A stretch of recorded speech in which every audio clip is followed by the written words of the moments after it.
a higher cause behind it. How old were you like around that time where you really kind of like made that transition? Like teenage, like end of my teenage, 17, 18, 19, around that era. What I think too is really incredible is like, I think you look at hip hop and you have two types of rappers. You have a rapper that is entertaining, and then you have a rapper that actually lived the life that they talk about. And I think when you have somebody like that, like yourself, and I think that's, you know, respect to that, obviously. So I think when you have somebody like that that's gone through that, they create that following that can't be touched by anyone else because everyone else is just entertaining. Right. And so because you came from where you came from and you were brave enough or courageous enough or willing to sacrifice like whatever it would take to get you to where you wanted to be, right. I feel like that following though too is, you've got, I mean, I know because I've been following you forever and I know the people that follow you know like they're just loyal to you because of what you stand for, because you did pave that way. Right. We was teenagers in early 20s when we was having shootouts in between going to the studio. You know what I mean? And really like going back and forth to jail in between album releases and, you know, losing loved ones in between promo and in between tour. It was happening simultaneously. So I know that the narrative that I speak and the advice that I give through the music is applicable to, you know, whoever got their feet on the ground, wherever, however, to what degree you're involved. If you apply what I'm saying, it can work in your favor. Yeah. That's real. So you're, let's take it back to like, what, 16, 17 in the studio, right? You decide you want to go all in. See that? Oh, man, I see the reference. I'm catching you. So you decide to go all in? And you want to do the music thing. So what was that path like? I mean, obviously you met obstacles. You were still, you know, banging in the hood. You were still, like you said, just getting in and out of jail, had trouble with the law, like whatever else you were doing. Right. So like, what did that path look like though? Like, how did you start to build that momentum to like take it more than just like a hobby? And I think I remember telling myself, you know, I must really love rap because every time I quit, I always come back to it. So I remember like, I ain't gonna quit no more. Because I stopped doing music for 6-7 months and just devote myself to hustling. And then I stack up some money and accumulate, you know, I get ahead of the game just by being devoted for 7-8 months, a year.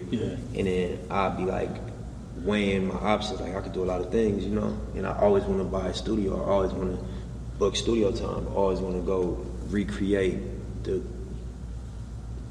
environment to make music. So I'm like, man, I must love this shit, because, you know, if you keep leaving your girl coming back, leaving her again, coming back, you might as well stay with her, bro. You know what I'm saying? You love the girl, you know? So that's how I felt about the music. And I remember just telling myself that, like, all right, I'm not finna even articulate I'm quitting no more. I'm not gonna say I'm done with music, never again. The seeds that you sowed at that age, you're like reaping them like massively right now, and that's been like a long time coming.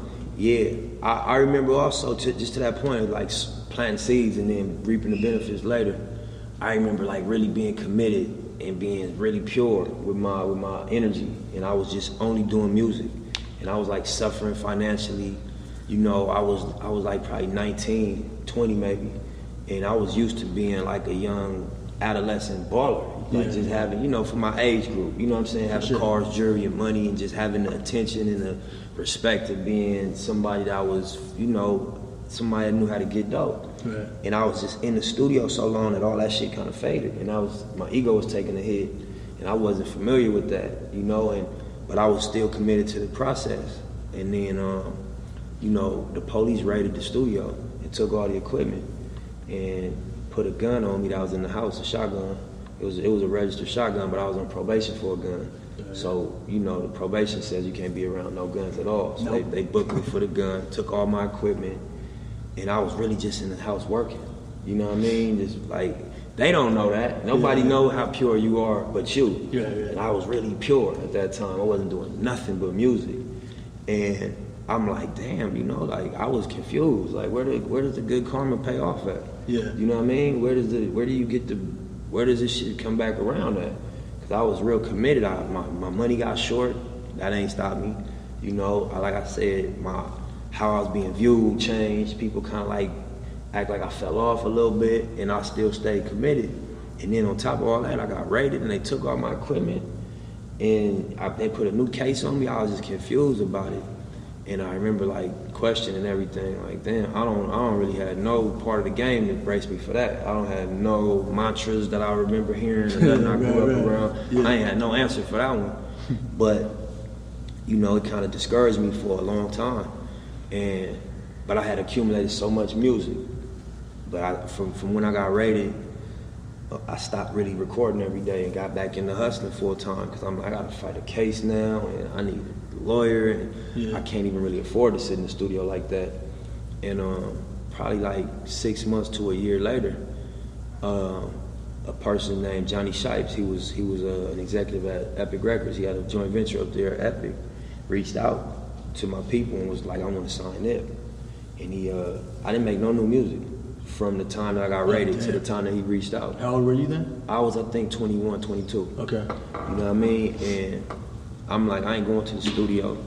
I'm not doing nothing music related right now. I'm hustling. And he like, nah, man, you got shit that's fire, bro. I want to really make this shit happen. I just did Sean Kingston. He was Sean Kingston manager. They just put up crazy numbers at Epic. The first round of music that Sean Kingston had put out. Yeah. He was managing Felly Fail, and so he like, I got a whole structure, bro. We got the radio plug, you know what I mean? And I was just off it. And he took songs off my MySpace and played them for Epic Records. They wanted to sign me off the old music. He put a contract on the table and broke bread with me. And it was all off old work, and I realized like, damn, this is back pay. You know what I'm saying? Yeah. I didn't do no new work. Yeah. This is all just reaping benefits from work I put in years ago. It's the ROI. You know what I'm saying? But it took a while to go through the process of coming back. I was expecting like to be protected because I was working and for nothing bad to happen. But that ain't how it came back around. It came back on its own time. Yeah. Because I didn't put no new studio energy in. I didn't record no new songs. It was just existing already. Yeah. And it was enough to get me out of my situation. Then they put a check on the table. I'm like, all right, now I'm ready. It's real. Yeah. So just to your point of like expecting the fruits, or use like the fruits of the labor, we reaping them now years later. That's what I learned, is that you always get back pay. Yeah. You never can outrun your karma, good or bad. You know what I'm saying? Period. So you're what, 22 when you get the first contract deal? 22, 23. I think I signed when I was 23. Was that like, I mean, you don't have to tell me the dollar amount, but was that pretty decent? Yeah, it was the biggest check I ever got in my life. Yeah. And then that was like, all right. I'm rapping now. I was like, but then I ended up having to go to jail right after I signed my deal. Yeah. You know what I'm saying? So I was fighting the case. The gun charge. Yeah, exactly. I was fighting that case for about 2.5 months. And I was on probation, so I couldn't bail out. You know what I'm saying? This was a new gun case. Okay. After the one that they raided me for. You were at the Towers? Nah, I was in LA at my shop actually when they came for me. I had a crime meet that was on the case with me. He was in jail already. What they did was they raided the spot and found the camera and developed the camera, and I had a gun in my hand in the camera. You know what I'm saying? So they used this picture. And you were probably already affiliated and the whole shit. You got violations. So I was on probation for a gun, so they used the picture to say ex-felon with a gun. Right. And you know, I knew that I was on the run, so I got low. And my homeboy ended up getting booked because he was in the picture also. Yeah. And you know, we was waiting on the outcome of his case, and I was like, I want to sign my deal before I go to jail, because if they find out I'm in jail, they probably pull the deal back. Right. Sign that. Yeah. So you signed. Signed it, came back in town. I went to New York to sign. Yeah. And then a week after I was in town, they came to my store and grabbed me. Yeah. And how long did you have to do on that? I did like 60 days in the county. Just here in the county? You didn't have to go to Twin Towers? No. I mean, I went through the Twin Towers for processing, and then I ended up doing time at the county Wayside. I ain't go to the pen. It was all county time. Yeah. Like jail time. So, you know, back and forth to court, and you know, when I beat the case, I just went straight to New York and started recording and worked on what became Bullets Ain't Got No Name Volume 2. Yeah. And from there, you know, we did the freshman cover, and we went on tour with Game, and we was doing interviews and getting on the radio, and it was like, oh, Nipsey Hussle, the rapper. Yeah. From that point on. let's talk about the first contract deal, because that didn't go as planned. Yeah. So tell me a little bit about that. I mean, I know it, but I want to hear from you. I mean, at first, you know, it was a dream come true. Everything was going as it should. And to make a long story short, they had a shift of executives. Yeah. The executive team changed. So, you know, Charlie Walk, who was on the 4 right now, the TV show with Puff and Khaled, that was the executive that signed me to Epic. You know what I mean? And the general manager, Adam Granite, he was just a dope, intelligent, you know what I mean? Like high integrity person that I fucked with. And then even the head of A&R, Brandon Creed, wound up, you know, managing Bruno Mars early. And being involved with the early Bruno Mars shit. So it was a dope team up there. And then when they left, a new team came in. I wasn't familiar with none of the people. They didn't really know who I was. And like when executives revolve, what happens is that they don't get credit for stuff that's already signed because they didn't bring it into the building. So it's not really in their interest to focus on the stuff that's there. Right. They coming in with new energy. They want to bring new acts to the table. So I got kind of caught in that situation. And then also, I take some of the credit for not understanding how to really mobilize the label and use the label to my best, you know, in the best way. To my best advantage. We ended up, you know, I just had a convo with the general manager, like, you know, don't hold my career up, let me just start from scratch again. You know, I'm an independent-minded artist anyway. I started out the trunk of my, selling mixtapes out my trunk and just, you know, following like the Master P, Jay Prince model, Rockefeller Dame, that was my goals and my blueprint for how to do it anyway. For sure. So I'm like, just let me, you know, cut me free, let me work. You know, the marathon, we dropped, Marathon Continues. Crenshaw came after that, and then Mailbox Money, and then, you know, we dropped a couple other ones while we was working on Victory Lap. But, you know, Marathon was one of the well-received mixtapes that kind of set off the touring for me. I was able to go to different countries and different states and really do concerts, not just like club walkthroughs, like do full concerts off of that project. And then Crenshaw just took the notoriety up a level because it was an untraditional release method. We charged $100 for it. Yeah, can we talk about that? Because I think that's it's like such a genius marketing tactic. Right. And I think it paid off hugely to your guys' advantage because of the way you executed it. Definitely. So tell me about like how that came to fruition and how you guys thought about doing that in that way and like the execution too. Yeah, I mean, it's a combination of things that went into figuring out or committing to doing it at $100 price point. I read a book called Contagious by Jonah Berger. Yeah. You know what I mean? He had a story about Philly. This restaurant in Philly called Barclay Prime. Yeah.